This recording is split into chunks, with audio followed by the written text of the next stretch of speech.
The lesson. Oh yeah.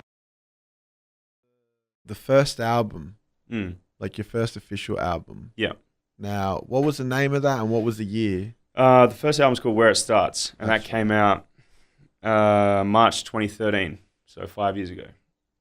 Yeah, so that's after the YouTube channel. Yeah, that's all the kind of series popping at that point. mixtapes. And I'm still dropping a lot of stuff. By this point, I'm doing videos for mixtape songs. I'm doing videos, interstate for shows. If we do Sprung or Clipsal, I'll bring the cameras through and try and capture those moments to shine a light on it or come together and things like that.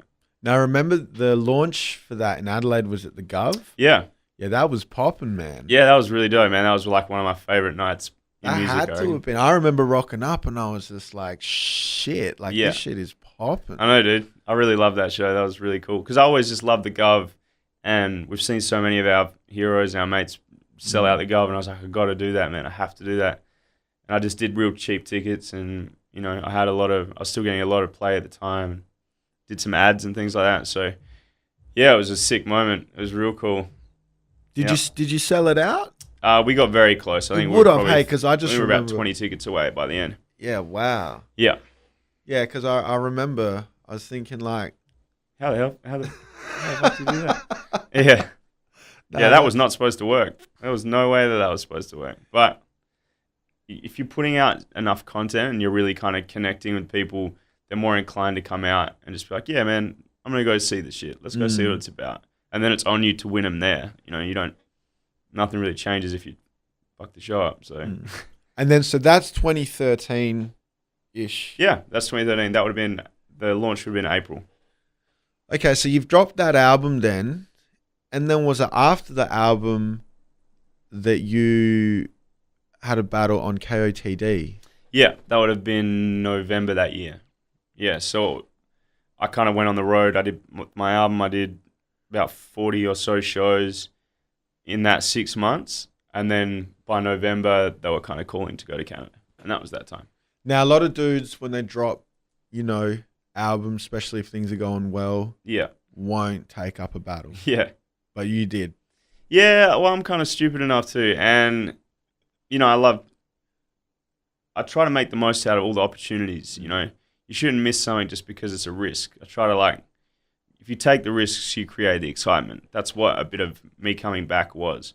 But Canada as well, the opportunity, I'm a kid from Marion. I'm not supposed to go to Toronto, but not for free. When people are calling you being like, you want to go to the other side of the world, it's like a great opportunity, dude. Yeah. Plus, I knew I had the skill set for it.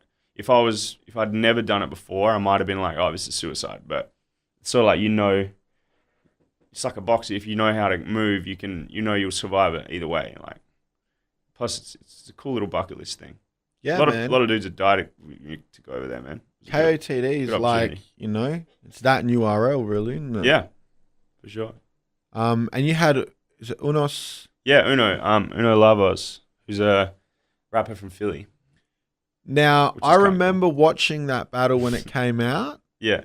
and I don't remember, I just remember that you performed well from what I seen. You held your own. Mm. And then I just remember that he was talking mad shit in the interview afterwards. Yeah. Yeah, he was super salty at that. But, Because you got the win. yeah. Yeah. 2-1? I don't know, something like that. Yeah.